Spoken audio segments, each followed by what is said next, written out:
ये कौन है जो ना चाहने पर भी बलात् जबरदस्ती पाप करा देता है। पहली कदम पर यदि इसे रोकना सीख गए तो बाहर निकल जाएंगे, क्योंकि ये खिलाड़ी किसी और के नहीं, हरि के ही हैं। भगवान चीख चीख के वर्णन कर रहे हैं, ऐसा मत करो इसका परिणाम ये है, ऐसा करो इसका परिणाम ये है। तो जो कह रहे हैं करो वो तो हम कर नहीं रहे, जो कह रहे हैं नहीं करो वो हम कर रहे हैं। तो उसका जब परिणाम आता है तो हम भगवान को कोसते हैं। हजार के बाद भी हम उन पर विजय प्राप्त कर लेंगे। प्रशंसनीय वो है जो इस समय विकार से लड़ रहा है, हर विकार को रौंद रहा है। कभी भी किसी भी स्थिति में उदास, निराश और कदम पीछे मत हटाना। निराशा नहीं आनी चाहिए अंतिम श्वास तक, क्योंकि युद्ध किसी साधारण से नहीं हो रहा।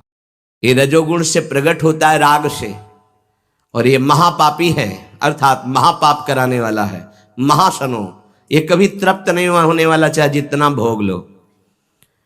ना चाहने वाली बात ऊपरी है और चाहने वाली बात हृदय की है। संसार शरीरों में भोगने से सुख मिलता है, अंदर बैठा है, और ऊपर से हम कहते हैं कि हम नहीं चाहते थे पर ऐसा हो गया। नहीं, अगर ये बात अंदर बैठ जाए कि हमें नहीं चाहिए ये झूठे सुख, तो फिर कोई परास्त नहीं कर सकता। तो बोले जानकारी होने पर भी प्रयोग क्यों नहीं हो पाता? वस्तु, व्यक्ति, क्रिया, स्थान, इससे जो हम सुख चाहते हैं उसे काम कहते हैं। किसी शरीर से, किसी वस्तु से, किसी पद से। इस काम में शब्द तो एक है पर इसके दोष अनंत हैं। शब्द है काम, और अनंत पापाचरण कराने की इसमें सामर्थ्य है। काम में, इसमें अनंत विकार भरे हुए हैं। जब तक मनुष्य के भीतर ये बात बनी रहती है कि शरीर भोग से, वस्तु भोग से, पद भोग से हम सुखी हो जाएंगे, तो ये काम पाप ही कराता रहता है। निर्दोष, निर्विकार, निष्पाप होने के लिए इस काम का मर्दन करना आवश्यक है। सहने से ये नष्ट हो जाते हैं। शास्त्र निषिद्ध कर्म ये काम ही कराता, प्रारब्ध नहीं कराता। प्रारब्ध से शास्त्र निषिद्ध कर्म जो किए उनका फल आता है सुख दुख। अगर शास्त्र प्रतिपादित है तो सुख आएगा, शास्त्र विरुद्ध है तो दुख आएगा। लेकिन ये जो हमसे पाप करा रहा है, कोई प्रारब्ध नहीं करा रहा, कोई काल नहीं करा रहा, कोई ईश्वर नहीं करा रहा। काले कर्म ईश्वरे मिथ्या दोष लगाए, ये हमारी चाहत करा रही, अंदर बैठी है। शरीर के भोगों से सुख मिलता है, ये अंदर घुस के बैठ गया है, और यही हमसे पाप करा रहा है। तो जब जानकारी हो गई तो फिर पाप क्यों हो रहे हैं? जब जानकारी हो गई कि ये काम पाप करा रहा है, तो हम इस जानकारी का प्रयोग क्यों नहीं कर पा रहे हैं? तो बोले धूमे नाव्रियते वह्निर यथा दर्शो मलेन च यथोल्बे नाव्रतो गर्भस तथा तेने दमाव्रतम। ये ज्ञान ढक गया है हमारा, जो ढका हुआ ज्ञान, ये प्रकाशित, ये काम में नहीं आएगा। अब जो ही भोग इच्छा प्रकट हुई, धुआं पैदा हो गया। भोगों की ना भोगों, पाप तो नहीं बन जाएगा। धुआं है, इसका मतलब अग्नि है, ज्ञान है उसके अंदर। अब अगर उस समय उसको सत्संग मिल जाए, कोई संत की बात चलने लगे, उसका चिंतन वो रोक पावे, तो मानो फूंक मारना है। जैसे धुआं उठ रहा है, 1 2 3 फूंक मारो, आग लग गई, प्रज्वलित हो गया, बच गया। ये पहला बहुत सरल है, बच जाना काम से। धुआं हो जाने पर दिखाई नहीं देता क्या है, क्या ठीक है, क्या नहीं ठीक है। पर फूंक मारो तो आग उठी, धुआं खत्म हुआ। ये ज्ञान हो रहा है, बीच बीच में जलन हो रही कि भोगूं कि ना भोगूं, अच्छा है कि नहीं अच्छा है, कहीं पाप तो नहीं हो जाएगा, कहीं गलती तो नहीं हो जाएगी। पर वो धुआं है, नहीं भोग लेते हैं, अवसर मिला है, समय मिला है, भोग ले। ये उस समय उसको चाहिए, तत्काल कोई सहयोगी चाहिए विवेक का। परमार्थिक मार्ग में धुआं पैदा कर देगी। साधक अगर सावधान हुआ तो तत्काल प्रयासरत हो जाता है इस धुएं को हटाने के लिए। फूंक मारने का मतलब कीर्तन शुरू हो गया, वो सत्संग शुरू हो गया, किसी संत के पास तत्काल बैठ गया, उसकी वाणी सुनने लगा, वो धुआं खत्म हुआ। फूंक लगी, आग जली, धुआं खत्म, ठीक निर्णय होगा। नहीं नहीं, ऐसा नहीं करना। उत्पत्ति विनाशशील जड़ वस्तुओं में प्रियता, महत्ता, सुंदरता, सुखद रूपता, ये काम पहले पैदा करता है। ये सत्य है, इसमें सुख मिलेगा, इसमें बहुत सुख मिलेगा। अब ये धुआं बढ़ता चला जा रहा है, कैसे सुख मिलेगा? लाखों लोग भोग रहे हैं, कैसे सुख? कैसे तुम मुझे बावरा बना सकते हो? नहीं नहीं, गलत है। ये है धुआं को हटाना, फूंकना। अरे अन्य शरीरों की अपेक्षा है मनुष्य शरीर सर्वश्रेष्ठ है, इसमें विवेक है। हम कैसे ऐसा पशुवत आचरण कर सकते हैं? नहीं, अरे मन नहीं, तेरी सलाह नहीं। अब वो फूंक रहा है, आग पैदा कर रहा है, ज्ञानाग्नि पैदा कर रहा है। पर बहुत प्रवीण साधक नहीं, उससे प्रवीण मन है, वो सुख को सुख मानकर भोगने की लालसा प्रबल होने के कारण वो धुआं नहीं हटा पा रहा, वो उसी में और राग कर रहा है। प्रथम अवस्था में हटा लिया तो हटा लिया, नहीं दूसरी अवस्था में बहुत ही भयानक स्थिति हो जाएगी। ऐसी कामना का वेग बढ़ा तो ये भूल गया कि मैं साधक हूं, मेरा कर्तव्य क्या है, मैं अकर्तव्य करने जा रहा हूं, ये भूल गया। क्योंकि जैसे दर्पण में ढक गया तो भूल गया, दर्पण में दिखाई देता मैं कौन हूं, तो ज्ञान रूपी दर्पण ढक गया काम से, अब ये उसकी सोच ही खत्म हो गई। अंतःकरण में इतना महत्व पैदा हो गया कि विकलता हो गई उसके अंदर। अब यही उसके पतन का कारण बन गया। इतना महत्व बढ़ गया कि निर्णय करने की क्षमता खत्म हो रही है कि मैं एक साधक हूं, मैं उपासक हूं, पापाचरण नहीं करना चाहिए। ये किसी का भी हो सकता है। पहली दशा बहुत जल्दी हटा जा सकता है, फूंक मारी हट गया, आग पैदा हुई ज्ञान की। नहीं नहीं, ऐसे तृतीय अवस्था में ये पता ही नहीं रहता मैं गलत कर रहा हूं या गलत करने जा रहा हूं, विवेक ही काम नहीं करता, वो उसे सुख और अपना जीवन मान लेता है। अगर उस कामना में बाधा पड़ी तो तमोगुण की वृत्ति बढ़ जाती है और क्रोध पैदा हो जाता है। क्रोध जब अपना स्वरूप धारण करता है तो हिंसा पैदा कर देता है, सम्मोह पैदा कर देता है। सम्मोह स्मृति का नाश किया और बुद्धि भ्रष्ट हुई, नष्ट हो गया साधक। ये सर्वनाश करने वाला काम। सम्मोह माने मूढ़ता, घोर मूढ़ता, कुछ निर्णय करने की सामर्थ्य नहीं रह गई। पशुवत, एकदम पशु। अब उसमें जब वाणी खुलेगी तो झूठ, आचरण होंगे तो कपट, व्यवहार होगा तो बेईमानी, कर्म होगा तो अन्याय और पाप, गुस्सा आएगी तो अत्याचार, हिंसा, इसके सिवा और कुछ नहीं। अपना रजिस्टर कभी पढ़ के देखो, अपने रजिस्टर को तो देखोगे नहीं कि अपने जीवन के रजिस्टर में हमने क्या क्या आचरण किए हैं। ये सबको देखना चाहिए। ये बात समझने की है, थोड़ा कड़वाहट जरूर है कि हम सब तत्काल भगवान को दोष देने लगते हैं, लेकिन भगवान चीख चीख के वर्णन कर रहे हैं, ऐसा मत करो इसका परिणाम ये है, ऐसा करो इसका परिणाम ये है। तो जो कह रहे हैं करो वो तो हम कर नहीं रहे, जो कह रहे हैं नहीं करो वो हम कर रहे हैं। तो उसका जब परिणाम आता है तो हम भगवान को कोसते हैं। बंबूल बोओगे तो उसमें दाग छुहारा नहीं लगेंगे, कांटे ही लगेंगे। पापाचरण करोगे तो उसका परिणाम दुख ही आएगा। पुण्य करोगे तो सांसारिक सुख मिलेगा, भजन करोगे तो पाप पुण्य दोनों से ऊपर उठकर भगवदानंद को प्राप्त होगे। कामना में तदाकार ना होने पावे तब तक बचा जा सकता है। जहां तैयारी बनी सुख भोग की और राजीव आपने दस्तखत कर दिए, अब आपको भगवान ही बचा सकते हैं, दूसरा कोई नहीं। उस समय भगवान ही कोई ऐसी लीला कर दे तो बच सकते हो, अन्यथा नहीं बच सकते। तदाकार होना साधक का सर्वनाश हो जाना है। काम में तदाकार होना।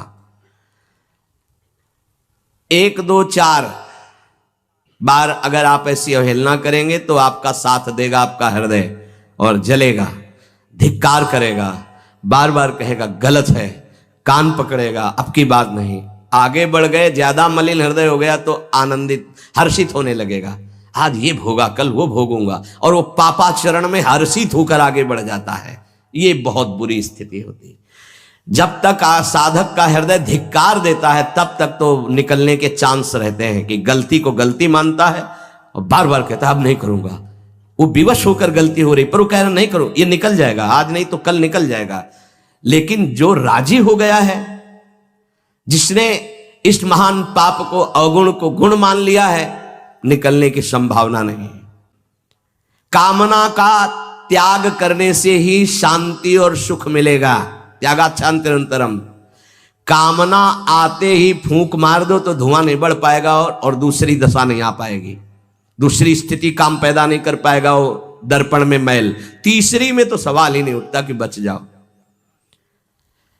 परमार्थ का रुचि रखने वाला साधक कामना को पहचानना सीखे और जहां काम अंदर आवे तत्काल उसको नष्ट करना सीखे। नष्ट करने का उपाय है नाम कीर्तन, भगवत गुणगानवाद, सत्संग, श्रवण। किसी संत के समीप तत्काल बैठ जाओ, किसी साधक के समीप, और चर्चा करने लगो। काम की नहीं, भगवत चर्चा। ये भी बताने की जरूरत नहीं कि मेरी स्थिति गड़बड़ है, थोड़ा मुझे कुछ नहीं, उसकी चर्चा नहीं। अगर ऐसा बोले तो उसकी सत्ता दृढ़ होगी। शांत, थोड़ा मन विक्षेप में आया, ऐसा लगा कि आपसे वार्ता करें तो थोड़ी देर आप सुनाइए, गोपी गीत सुनाइए, आप चतुरासी जी का थोड़ा कुछ, आप कुछ प्रभु के विषय में कोई सिद्धांत की चर्चा, सत्संग लगा दीजिए, सत्संग सुनने लगिए, एकांत से हट जाइए, बाहर मैदान में आ जाइए। तो किसी भी तरह से आपको उस समय बदलना है, चिंतन बदलना है। नाम चल रहा है तो विवेक ठीक है, वो बचा लेगा आपको। कामना के बढ़ने में देर नहीं लगती। कामना बढ़ने पर फिर कोई विचार की गुंजाइश नहीं रह जाती, अनर्थ परंपरा चल पड़ती है। पाप, संताप, दुख, कामना, फिर ऐसा कि आप 100 बार कसम खाएंगे फिर वहीं फिसल कर खड़े हो जाएंगे। देख लीजिएगा, 1000 बार प्रतिज्ञा करेंगे, एक नहीं 1000 बार, और काम वहीं रौंद के गिरा देगा पक्का। पहली कदम पर यदि इसे रोकना सीख गए तो बाहर निकल जाएंगे। और हरि शरणागत है तो निकलना तो पड़ेगा ही, वहां टिकने तो देंगे नहीं। हरि इतने कृपालु है, पक्का जलाकर तुम्हारे हृदय को वहां से भगाएंगे, पक्का भगाएंगे। नहीं नहीं, आज से अब नहीं, ऐसी गलती नहीं करूंगा, ऐसी गलती नहीं करूंगा, हे प्रभु क्षमा कर दो, चलो। और जहां फिर क्षमा हुआ तो फिर वो जब हृदय में उमगन आई तो फिर उधर ही की तरफ भागता है। फिर वो ऐसी दीवाल बनवाते हैं, चुनवाते हैं आसपास कि रास्ता बचेगा तो एक ही, हरि शरणम, दूसरा रास्ता नहीं। इसीलिए भगवान का आश्रय लेकर भक्ति करने वाला उपासक बहुत जल्दी विजय प्राप्त कर पाता है इन विकारों पर, अन्यथा मार के गिरा देते। बहुत बड़े विजयी योद्धा हैं, काम, क्रोध, लोभ, मोह, मद, मत्सर। हरि बचावे। वैसे कहा भी है हरि ने कि मामेवे प्रपद्यन्ते माया में ताम तरन्ति ते, मेरी शरण में आ जाओ तो बच जाओगे। समस्त दोषों का नाश, समूल काम का नाश, समस्त संबंध विच्छेद एकमात्र भगवान का आश्रय लेकर भजन करने से हो जाते हैं। घबराना नहीं। 1000 बार फिसल जाए तो 1001 बार भी हिम्मत रखें, पड़े ना रहें। आखिरी श्वास तक हम बाजी जीतने की कोशिश करेंगे, क्योंकि ये खिलाड़ी किसी और के नहीं, हरि के ही हैं। ये काम, क्रोध, लोभ, मोह, मद, मत्सर किसी और की सामर्थ्य से सामर्थ्यवान नहीं, मेरे स्वामी की ही सामर्थ्य से सामर्थ्यवान है। जिस दिन हमारा अहम धूल धूसरित हो जाएगा तो 1000 के बाद भी हम उन पर विजय प्राप्त कर लेंगे। इसलिए किसी भी स्थिति में कोई भी उपासक निराश तो होवे ना। प्रशंसनीय वो है जो इस समय विकार से लड़ रहा है, हर विकार को रौंद रहा है और अपने हृदय की मलिनता को सामने रख रहा है। कौन है हृदय की मलिनता को रखता है? प्रशंसनीय वो है इस समय जो अपने जीवन को संभाल ले। भगवान की असीम कृपा है उन उपासकों पर जो यौवन अवस्था को पवित्र करके चला रहे हैं। सातरति सातरति सा लोकांतारति। आप प्रभु के लिए इतनी जलन सह रहे ना, वो बहुत कृपाल है, वो देख रहे, एक एक सेकंड का हिसाब होगा। आप लोग ऐसा ना समझे कि आप जो कष्ट सह रहे हैं, आप जो जल रहे हैं, आप जो बेगों को सह रहे हैं तो इसका कोई परिणाम नहीं, भगवान बिक जाएंगे। ध्यान रखना, वो देख रहे हैं, उनके लिए तुम सह रहे हो, उनके लिए सह रहे हो। समस्त विषयों का आक्रमण साधकों के हृदय में, तो क्या जाने विषय पर जो मनाया सो खा लिया, जो मनाया देख लिया, जो मनाया भोग लिया, जो मनाया सूंघ लिया। चलो एक साइड में आके देखो तब तुम्हें पता चलेगा। इसलिए हमारी प्रार्थना मानना, कभी भी किसी भी स्थिति में उदास, निराश और कदम पीछे मत हटाना। आखिरी श्वास तक योद्धा दुश्मन को परास्त करके विजय श्री की आशा रखता है, और हमारी आशा इसलिए पूरी होगी कि हमारे साथ प्रियालाल है। नागरी दासी जन्म जितायो बलिहारी बलिहारी। ये क्या जाने, ये तो जरा सा छींक दोगे तो तैयार हो जाएंगे हो हल्ला मचाने में। ये साधना जानते हैं क्या? ये चढ़ाई चढ़े हैं क्या? कि फिसलने वाला कितना मेहनती होता है, जो चढ़ के जाना चाहता है फिसल रहा है, उसे कौन जानता है। इसीलिए बड़े बड़े महापुरुष इस बात को, साधकों को प्रोत्साहन देते रहते। विषयी जी थोड़ी जानते, विषयी जी तो जरा सी बात हुई ना तो तोप बना करके, वो अपना रजिस्टर देखो पूरा काला, कभी नहीं वो देखेंगे लौट के। हाँ, एक बिंदु अगर कहीं चिट्ठी आ गई है ना तो हो हल्ला मचा देंगे। साधक ऐसा, साधक है। 1000 बार परास्त होने पर भी हमारा वो उदासीपन नहीं आना चाहिए, निराश नहीं होना चाहिए। चूक गए, इस बार भी चूक गए, आगे बढ़ेंगे, रौनेंगे हम हरिनाम के बल से। हाँ, हरसि हरिनाम जपत जय। निराशा नहीं आनी चाहिए अंतिम श्वास तक, क्योंकि युद्ध किसी साधारण से नहीं हो रहा। भगवान की शक्ति से संपन्न ये षड विकार हैं, कोई छोटे मोटे भगवान के पुत्र बने जाकर कृष्णावतार में। प्रद्युम्न कौन है? कामावतार, साक्षात काम प्रद्युम्न के रूप में अवतरित हो, भगवान के पुत्र रूप में। ये भगवत शक्तियों से संपन्न है। तो भक्त के ऊपर क्यों आक्रमण करते हैं?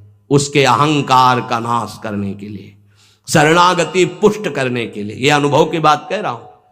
शरणागति में जहां कच्चाई होती तो वीर योद्धा घेरते हैं आसपास, तो हमारा मन भागता है प्रभु की शरण। त्राहिमाम, तो कहते आओ, हम ही ने तो लगाया है इनको, नहीं हम ना लगाते तो तुम अहंकार से फैल जाते। आओ, सच्ची कह रहे हैं, काम क्रोध लोभ हमारे बड़े सहायक हुए। जब जब ये तीर कमान संधान किए तो भाग पड़े अपने लोग, हरीश शरणम, क्योंकि दूसरा रास्ता ही नहीं है। तो प्रणाम है इनको कि इन्होंने भगवान की शरणागति पुष्ट की, इन्होंने भगवान का आश्रय दिलाया। अगर ये जलाते नहीं तो इधर आना ही नहीं होता।